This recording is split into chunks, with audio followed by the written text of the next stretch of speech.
غرض موسیٰ کے کہنے پر خدا کے عشق میں کھوئے اس فقیر نے آسمان کی طرف منہ اٹھایا اور کہنے لگا، اے دھوکے باز اور سکون کو لوٹنے والے، اب سے پہلے بادل، ہوا، پانی سب تیرے قبضے میں تھے اور اب میرے غلام ہو گئے ہیں۔ اب یہ دھوکہ دینا چھوڑ دے اور لوگوں کے حال پر رحم کر۔ 2-3 بار اس نے بکواس کی کہ ہوا چلنے لگی اور ادے ادے بادل گھر آئے اور ٹوٹ ٹوٹ کر پانی برسنے لگا۔ اس طرح کی بات چیت ہوتی رہی کہ عصر کا وقت ہو آیا۔ ہم سب اٹھے اور بایزید کے ساتھ نماز پڑھی۔ نماز کے بعد وہ پورب کی طرف منہ کر کے بیٹھ گئے اور چچا سے کہنے لگے، آج میں نے وہ چیز کھائی ہے جو کبھی نہیں کھائی تھی اور کبھی اتنی مزیدار چیز نہیں چکھی تھی۔ میرے چچا کئی بار ملنے کے کارن بے جھجک ہو گئے تھے۔ انہوں نے کہا کہ بات بڑھانے کی بھی ایک انتہا ہوتی ہے۔ فاقے کی وجہ سے آپ کا بدن سوکھ گیا ہے، آپ کے پیٹ پر صبر کا پتھر بندھا ہوا ہے، گھونٹ پانی اور روٹی کا آسرا نہیں ہے، ہر روز مرنے کے لیے تیار ہیں اور کسی گری ہوئی حالت میں اس حجرے میں پڑے ہیں۔ مفت میں ڈینگ نہ ماریے، کہاں آپ اور کہاں مزیدار کھانا۔ بایزید نے جواب دیا، نہ میں اڑائی ڈکائی مارتا ہوں نہ ڈینگ مارتا ہوں، جہاں جھوٹ کا اندیشہ بھی ہوتا ہے وہاں سے بھاگ جاتا ہوں۔ قصہ یہ ہے کہ آج صبح بڑی بھوک لگی ہوئی تھی اور پیٹ بیکل کیے ہوئے تھا، مجبور ہو رہا تھا کہ شہر جا کر کسی کے آگے ہاتھ پھیلاؤں۔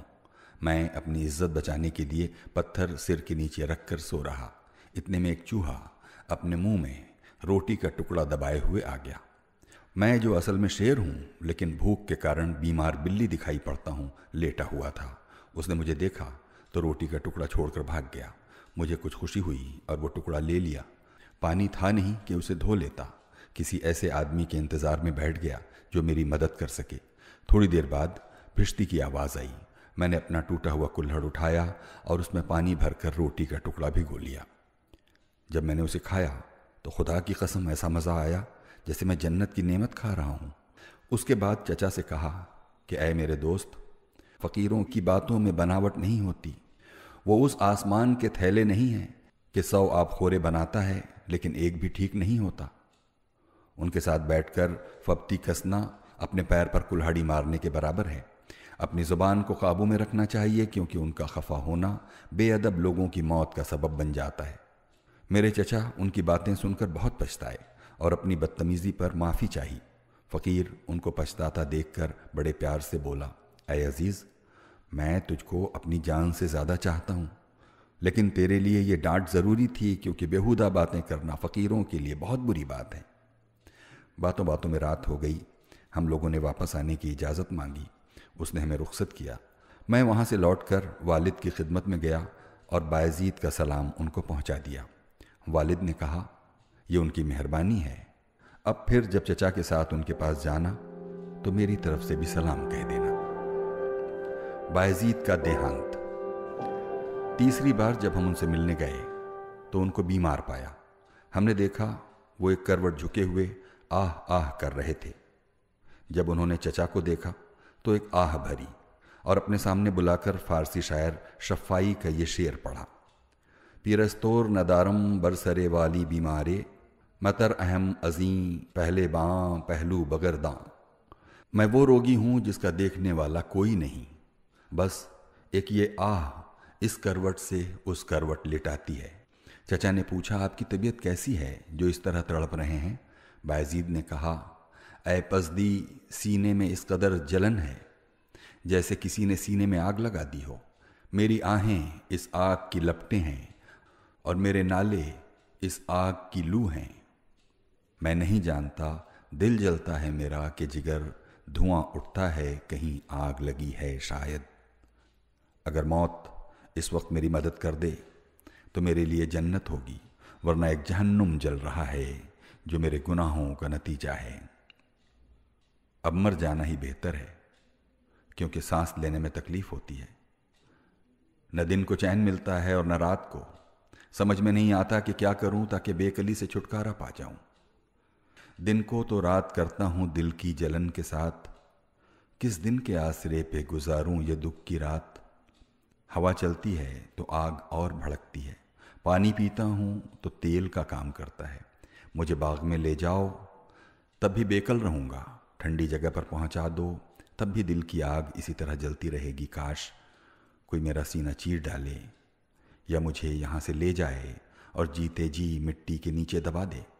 غرض سورج ڈھلنے تک وہ بیکل فقیر اسی طرح تڑپتا رہا، کبھی کھڑا ہو جاتا، کبھی بیٹھتا، کبھی گر جاتا، کبھی آنکھیں کھول کر مایوسی سے ادھر ادھر دیکھتا اور کبھی پانی سے نکلی مچھلی کی طرح تڑپنے لگتا۔ اتنے میں میری زبان سے نکلا، ظہر کی نماز کا وقت ہو گیا ہے۔ یہ سن کر بڑے ڈوبے ہوئے انداز میں سجدہ کیا اور اے سب سے بڑے پالنے والے خدا کہتے ہوئے مر گیا۔ عشق کی آگ نے بہتوں کو جلایا، لیکن ہم نے کم دیکھے ہیں اس طرح سے جلنے والے۔ چچا نے چند نوکروں کے ساتھ ان کے کفن کا انتظام کیا اور اسی گرے ڈھائے حجرے میں ان کو دفن کر دیا۔ میرے والد نے جب ان کی موت کی خبر سنی تو انہیں بہت دکھ ہوا۔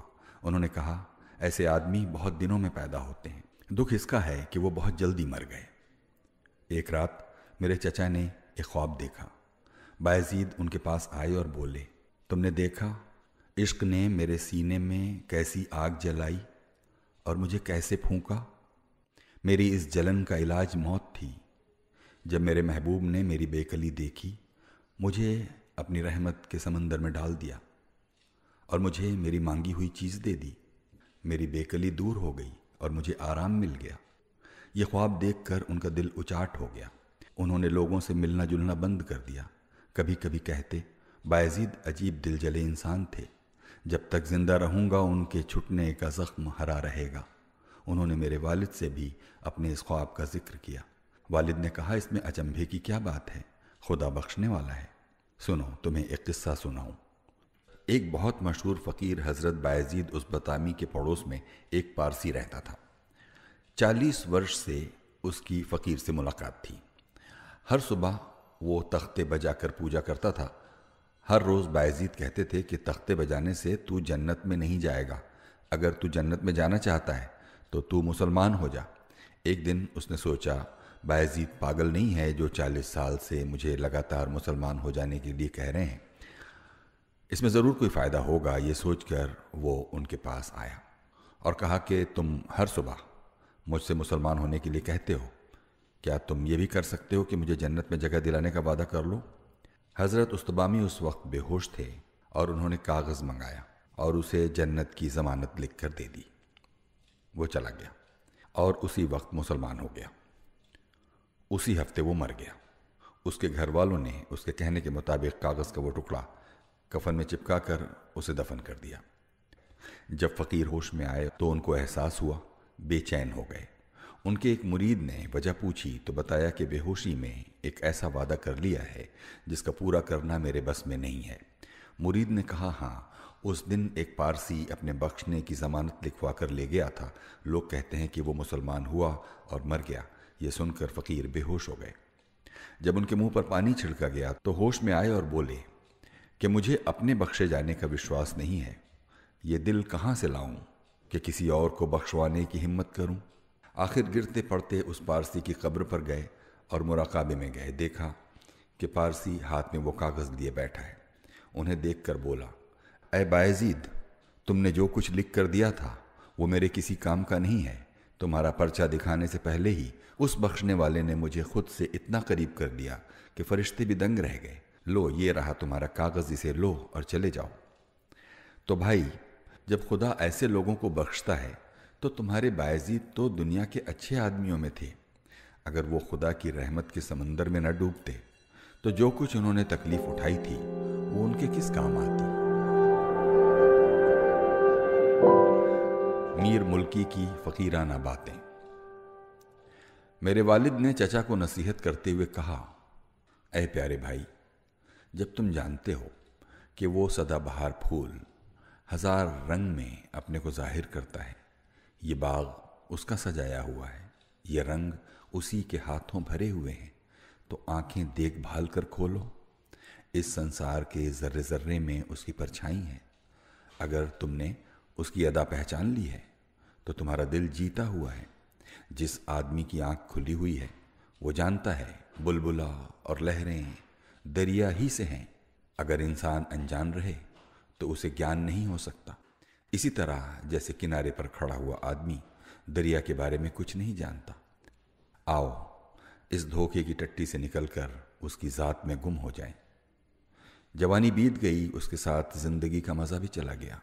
60 سال کا دن ہوا، بڑھاپا سر پر آ پہنچا، کمر جھک گئی، بدن کمزور ہو گیا، مزاج کی امنگ چلی گئی، آنکھوں میں دیکھنے کی طاقت نہیں، دل کھٹا ہو گیا، دانت ہلنے لگے، بال سفید ہو گئے، دل بے آس ہو گیا۔ اب بناؤ سنگار چھوڑ دو، فقیری کی سجاوٹ کے دن بیت گئے، قلندری چوچلے کا زمانہ گیا۔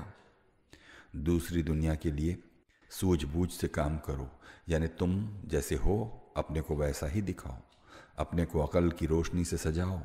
اگر محبوب کعبے میں جلوہ گر ہے تو مسلمان ہو جاؤ، اگر اس کا جلوہ مندر میں نظر آئے تو کافر ہو جانا کوئی برا نہیں، وہ جہاں ملے اسے اپناؤ۔ کبھی مندر میں ہو آؤ، کبھی مسجد میں ہو آؤ، کہ مقصد تو اسے پانا ہے جس محفل میں ہو پاؤ۔ تھوڑے دنوں کے لیے ایک کونے میں بیٹھ رہے دنیا سے الگ تھلگ ہو جاؤ، لوگوں کی نظروں سے چھپ جاؤ، کسی کی طرف توجہ نہ کرو، صرف خدا کا دھیان رکھو۔ اب وہ گھڑی ہے کہ پلک جھپکے اور موت آئے، کب تک بے ہوش رہو گے؟ نہ جانے تم کس سوچ میں گم ہو کہ اپنے زخم کی پپڑیاں نہیں اتارتے۔ بس اب لالچ کے پیچھے نہ بھاگو، اپنی سفید داڑھی کی لاج رکھو۔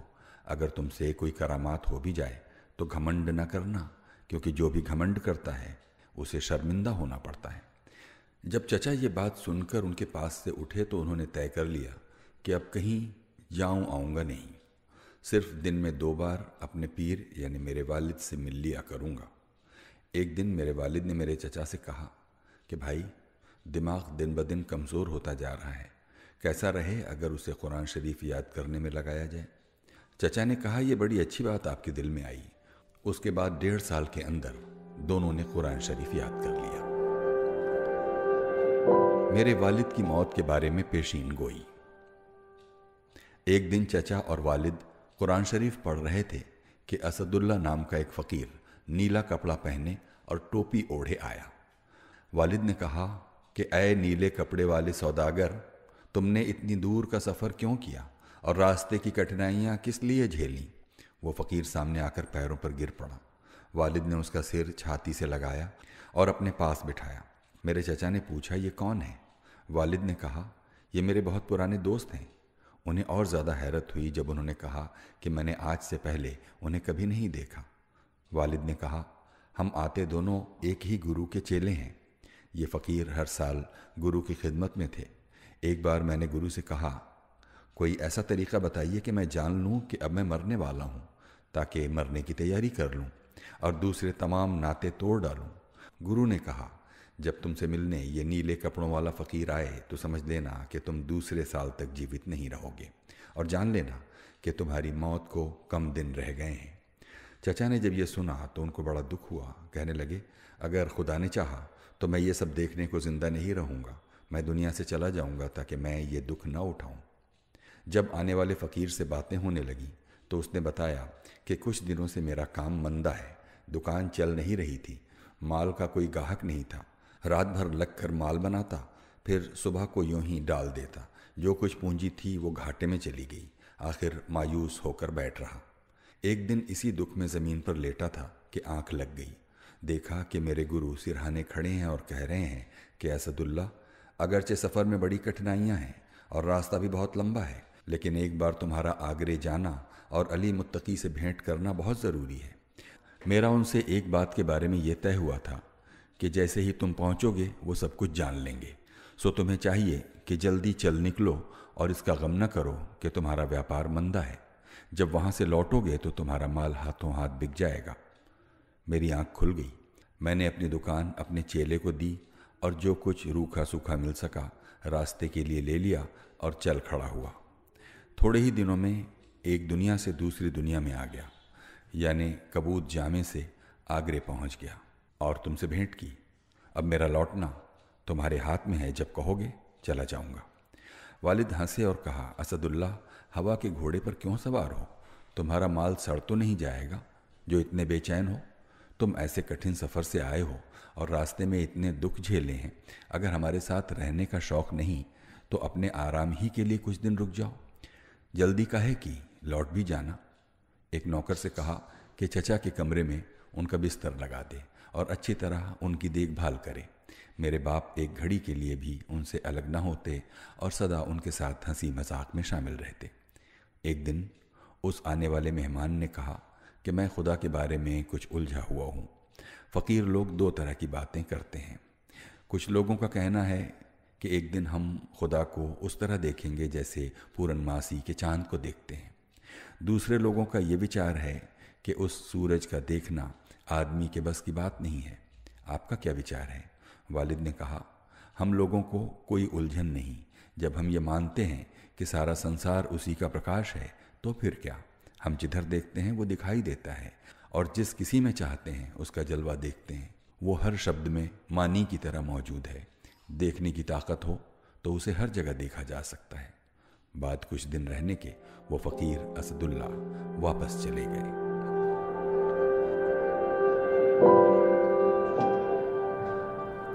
چچا کا دیہانت۔ عید کے دن صبح سویرے میرے چچا نئے کپڑے پہن کر نماز کے لیے گئے۔ جب واپس آئے تو ان کے سینے میں درد ہو رہا تھا، اور درد اتنا تیز تھا کہ رنگ اڑا جا رہا تھا۔ میرے والد کو بلایا اور کہا، میرے سینے میں بہت تیز درد ہے، ایسا لگتا ہے کہ جان نکلی جا رہی ہے، شاید اب نہ بچوں گا۔ میرا کپڑا بدن سے نوچ لو کہ اس سے الجھن ہوتی ہے، میری ٹوپی اتار پھینکو، یہ بوجھ لگتی ہے، میں کمزور ہوں اور یہ بیماری سخت ہے۔ شام تک دکھ اور بڑھ گیا۔ آہ آہ کرنے لگے اور بہت دکھی دکھنے لگے۔ صبر کرتے تو کلی کے سامان مرجھا جاتے، آہ بھرتے تو پھول کی طرح بکھر جاتے۔ جب دکھ بہت بڑھتا تو آہیں بھرتے، اور ایسی کہ آہوں کا دھواں آسمان پر پہنچتا۔ کبھی جب بولتے تو یہ ربائی پڑھتے، وقت است کے روب مرگ یک مارا کنیم، درد نہ داریم کے ماں چارہ کنیم، بیماری صوب عشق دارد دل ماں، گرزامہ گزاریم کفن پائے کنیم۔ یعنی اس وقت ہمیں جینے سے مرنا اچھا، اس دکھ کی کوئی دوا نہ کرنا اچھا، اس دل کو غم عشق کی بیماری ہے، اس روگ میں دنیا سے گزرنا اچھا۔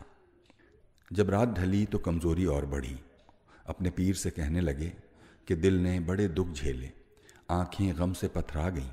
آپ اس شراب خانے کا بھید جاننے والے ہیں۔ اگر میرے جیون کے پیالے میں کچھ شراب باقی ہو تو وہ کسی اور کو دے دیجیے، کیونکہ اس درد میں اب اور نہیں جیا جاتا۔ میں موت کی کڑواہٹ کو زندگی کی مٹھاس سے 100 بار زیادہ گوارا سمجھتا ہوں۔ بس اب نظر کیجیے کہ اس دکھ سے نجات ملے، رحم کیجیے کہ آرام ہو۔ رات گزرے، رات کو پہننے والی اپنی ٹوپی مجھے دی اور کمزوری کی وجہ سے آنکھیں موند لیں۔ صبح ہوتے ہوتے ان کی جان بھی ہونٹوں پر آ چکی تھی۔ ادھر اذان دینے والے نے اللہ اکبر کہا، ادھر یہ راتوں کو جاگنے والا بیمار ہمیشہ کے لیے سو گیا، یعنی دل پر ہاتھ رکھا اور جان بخشنے والے پر اپنی جان بھیٹ کر دی۔ ان کے پیر نے پگڑی اتار پھینکی، گریبان پھاڑ ڈالا۔ اس دکھ میں جو جان لیوا تھا چھاتی پیٹنے لگے۔ ان کے مرید دلوں پر ان کے بچھڑنے کا داغ لیے سر پر دھول اڑاتے پھر رہے تھے۔ اسی دکھوں سے بوجھل فضا میں میت کی تیاری بھی ہوتی رہی۔ آخر اس کا درد رکھنے والے انسان کا جنازہ تیار ہوا۔ عشق ایک درد بے دوا ٹھہرا، جان و دل کے لیے بلا ٹھہرا۔ جب لوگ نماز جنازہ پڑھنے کھڑے ہوئے تو بہت سے نڈھال ہو کر زمین پر گر پڑے۔ میرے والد نے کہا، اے محبت کا رواج نہ سمجھنے والے، بہت دیر میں پتہ چلا کہ تو بے وفا ہے۔ اس طرح ساتھ چھوڑا کہ میرا سینہ پھونک دیا۔ دوست ایسے تو نہیں جایا کرتے، اور ساتھ والے اتنے بے مروت تو نہیں ہوتے۔ کبھی ہم نے من نباہ کا جو کیا تھا وعدہ کہاں گیا؟ بزرگوں نے جنازے کو کندھے پر اٹھایا۔ پیر کی آہیں جھنڈے کی طرح آگے آگے چل رہی تھیں۔ ان کے ماننے والے 8 آنسو روتے ہوئے جنازے کے سنگ تھے۔ جنازہ اس طرح شہر سے باہر لایا گیا۔ وہاں ایک باغ کے کونے میں انہیں دفن کر دیا گیا۔ پھول برسائے گئے، بہت دکھ ہوا، پر صبر کے سوا چارہ ہی کیا تھا۔ تیجے کے دن جب شہر کے لوگ فاتحہ کے لیے آگے آئے تو میرے والد نے کہا کہ جس کا ایسا عزیز مر گیا ہو اسے اگر عزیز مردہ کہیں تو بیجا ہے، اس لیے آج سے مجھے عزیز مردہ کہا جائے۔ چنانچہ شہر کے لوگ ان کو عزیز مردہ کہنے لگے۔ وہ دن میں 100 بار روتے اور اس طرح روتے جیسے جان نہ رہ گئی ہو۔ میں جسے چچا نے پالا تھا اور ان سے بہت زیادہ مانوس تھا، اب انہیں دن بھر یاد کرتا اور رات رات بھر ان کی یاد میں آنسو بہاتا۔ میرے والد میرا بہت جی بہلاتے اور مجھے کبھی پریشان نہ ہونے دیتے۔ کبھی کہتے، بیٹے میں تم کو بہت چاہتا ہوں، مگر مجھے یہ غم کھایا جاتا ہے کہ اب میرا بھی چل چلاؤ ہے۔ کبھی کہتے، میرے چاند اب تم گود کے بچے نہیں، 10 سال کے ہو گئے ہو، جی بھاری نہ کرو، تم فقیر کے لڑکے ہو، دل مضبوط رکھو، اپنے آپ کو خدا کو سونپ دو، خوش رہا کرو اور مجھے اپنا ناز اٹھانے والا جانو۔ میری جان تم دودھ پیتے بچے نہیں جو ہر وقت روتے ہو، اپنے بارے میں نہ سوچو، تمہارا نگہبان تو خدا ہے، جانے والے کبھی نہیں لوٹتے، گزرنے والے منہ نہیں دکھاتے۔ بیٹے یہ دنیا آنی جانی ہے، یہاں جو بھی ہے وہ چلنے پر کمر کستا ہے۔ یہ مت سمجھو کہ دنیا تمہارے رہنے کی جگہ ہے، یہ محفل تو اکھڑنے کے لیے جمی ہے، اور جو لوگ آئے تھے چلے گئے، جو بیٹھے تھے اٹھ کھڑے ہوئے۔ کلی کی طرح اداس نہ ہو، پھول کی طرح ہنسو، یہ باغ تو ایک دن اجڑنے والا ہے، اس لیے اپنا دل میلا نہ کرو۔ یہ دنیا جوا خانہ ہے، اس میں تمہاری طرح کتنے دل ہار چکے ہیں۔ تم جب تک یہاں کے رواج کو نہ جان لو، ہرگز اس راستے پر نہ چلو۔ وہ ہر دن ایسی ہی باتیں کرتے اور بڑے لاڑ سے مجھے پالتے پوستے۔ احمد بیگ کا آنا۔ ایک دن جب میرے والد چچا کی موت کا حلوہ بانٹ رہے تھے کہ ایک اچھی سج دھج والا نوجوان جس کا نام احمد بیگ تھا آیا اور انگور کے کچھ دانے ہتھیلی پر رکھ کر پیش کیے۔ اس کے بعد بولا کہ ولایت سے آ رہا ہوں اور حج کرنے جانے کا خیال رکھتا ہوں، اس شہر میں آیا تو آپ کا نام سنا، ملنے کی آرزو لیے حاضر ہوا ہوں۔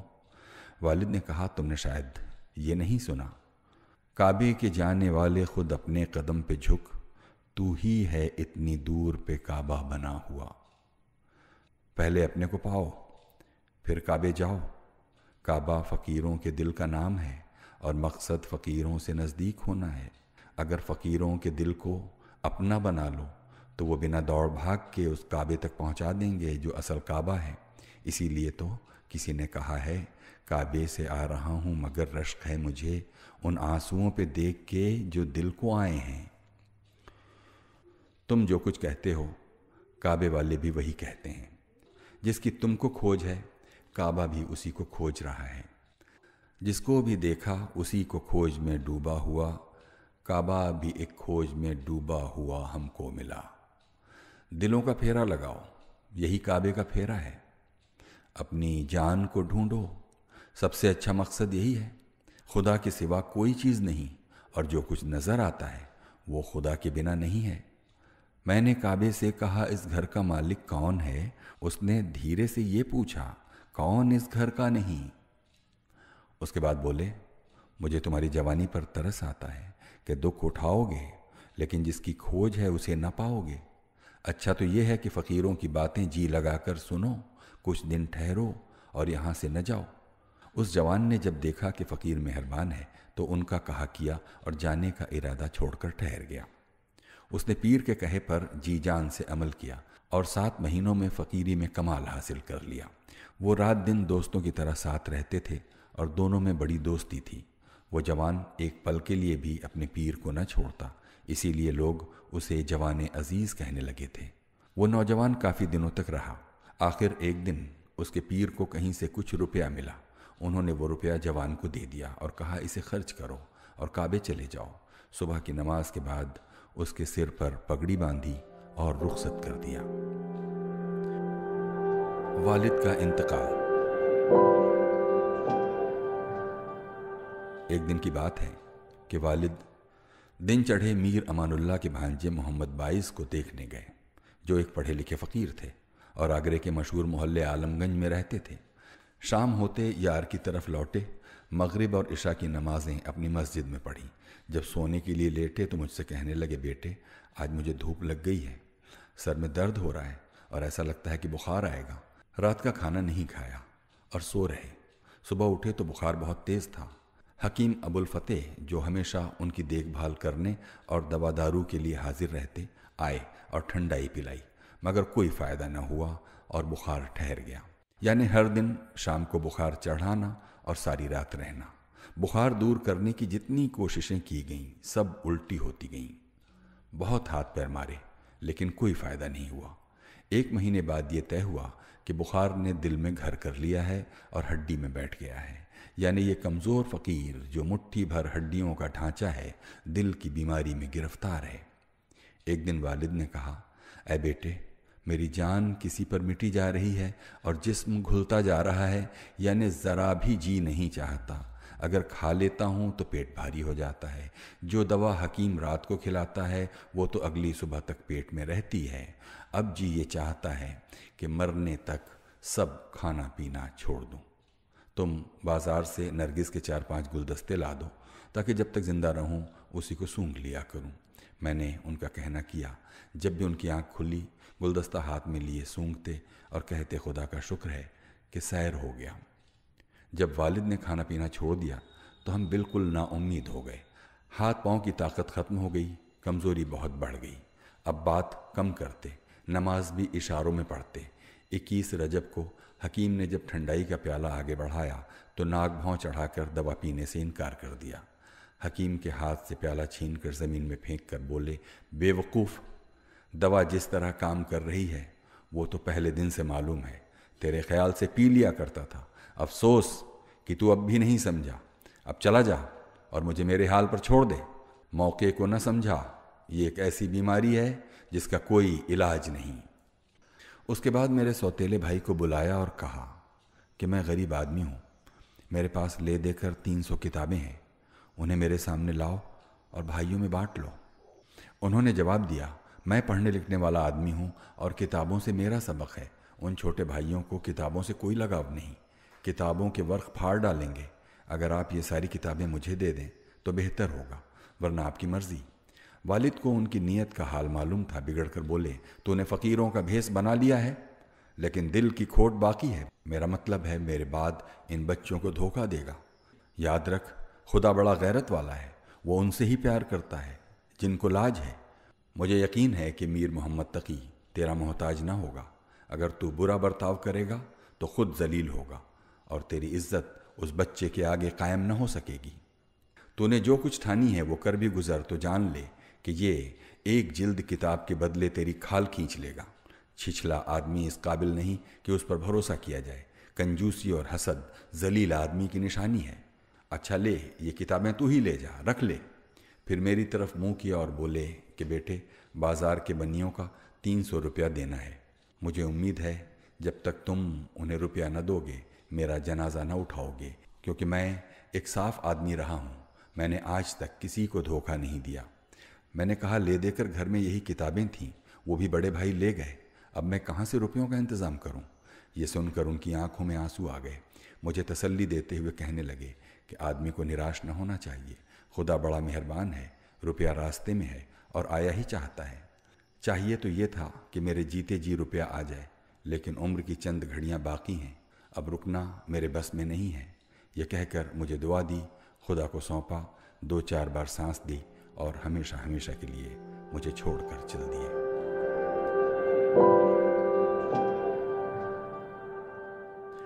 والد کے مرنے کے بعد بھائی کا برا برتاؤ۔ فقیر نے آنکھیں بند کیں تو مجھے ساری دنیا اندھیری دکھائی دینے لگی۔ یہ ایک بڑی گھٹنا تھی، مجھ پر آسمان ٹوٹ پڑا، 8 آنسو روتا، صبر کی طاقت نہیں رہ گئی، دیوار سے سر ٹکراتا، ایسا لگتا جیسے قیامت آ گئی ہو۔ میرے بڑے بھائی نے آدمی پن سے گزر کر میرے ساتھ سلوک کیا۔ جب دیکھا کہ باپ کے پاس کچھ نہیں تھا اور اب جس کا روپیہ ہے وہ مجھے پکڑ لیں گے، تو اپنے کو بچانے کے لیے کہنے لگے کہ جو ان کے لاڈلے ہیں وہ جانے اور ان کا کام جانے۔ میں نے جب باپ کے جیتے جی کسی کام میں حصہ نہ لیا تو اب مجھے کچھ نہیں لینا دینا ہے۔ ان کے جانشین زندہ رہیں، جو سر پیٹ رہے ہیں، جیسا ان کی سمجھ میں آئے گا کریں گے۔ میں نے جس پر نئی نئی آفت ٹوٹی تھی ان کی یہ باتیں سنی تو مجھے بہت غصہ آیا۔ میں نے اس کے بعد ان سے کبھی کسی بات کے لیے نہیں کہا، خدا کے سہارے بیٹھ رہا۔ بازار کے بنیے 200 روپے اور لائے اور مجھے دینا چاہا، لیکن میں نے والد کے کہنے کا پاس کیا اور ان سے کچھ نہیں لیا، البتہ ان کو دکھ نہ ہو اس لیے صاف انکار بھی کیا۔ اس بیچ میرے چچا کے مرید سید مکمل خاں کا نوکر 500 روپے لا کر دے گیا۔ اور دکھوں میں میرا ساتھ دیا۔ میں نے 300 روپے بنیوں کو دے کر ان سے ادائیگی لکھوائی اور 100 میں فقیر کا کفن دفن کیا۔ ان کو ان کے پیر کے بغل میں دفن کر دیا۔ باپ کی موت کے بعد۔ باپ کی موت کے بعد مجھ پر کیا کیا نہ بیتی۔ آسمان کی بے مروتی دیکھی، زمانے کے دکھ جھیلے۔ نہیں، آسمان اور زمانے کا کیا دوش، میری ہی قسمت کا پھیر تھا کہ ایسے سورج کا سایہ میرے سر سے اٹھ گیا۔ جو کچھ کیا میری قسمت نے کیا، کوئی ایسا نہ رہا جو میرے سر پر سایہ رکھتا، مگر میں نے غیرت کو ہاتھ سے نہ جانے دیا۔ کسی کے دروازے پر ہاتھ نہیں پھیلایا، کسی سے بھیک نہیں مانگی، کسی چیز کی لالچ نہیں کی، نہ میں نے کسی کا سہارا ڈھونڈا اور نہ کسی نے مجھے سہارا دیا۔ خدا کا کرم تھا کہ نہ میں نے کسی اور کا احسان اٹھایا اور نہ تو مجھے بھائی کے آگے ہاتھ پھیلانا پڑا۔ رات دن فقیر کا ماتم کرتا اور سب کچھ خدا پر چھوڑ بھائی کو اپنی جگہ بٹھا روزی کی کھوج میں گلی گلی کی ٹھوکریں کھاتا، لیکن کوئی سہارا نہ پایا۔ جب اپنے دیس میں کوئی سہارا نہ ملا تو پردیس جانے کا ارادہ کر کے نکل کھڑا ہوا۔ راستے کے ہرز مرز کھینچے، سفر میں دکھ سکھ جھیلے اور آخر شاہجہانی دلی پہنچ گیا۔ یہاں بھی بہت ہاتھ پیر مارے، لیکن کوئی ایسا نہ پایا جو اس برے وقت میرے کام آتا۔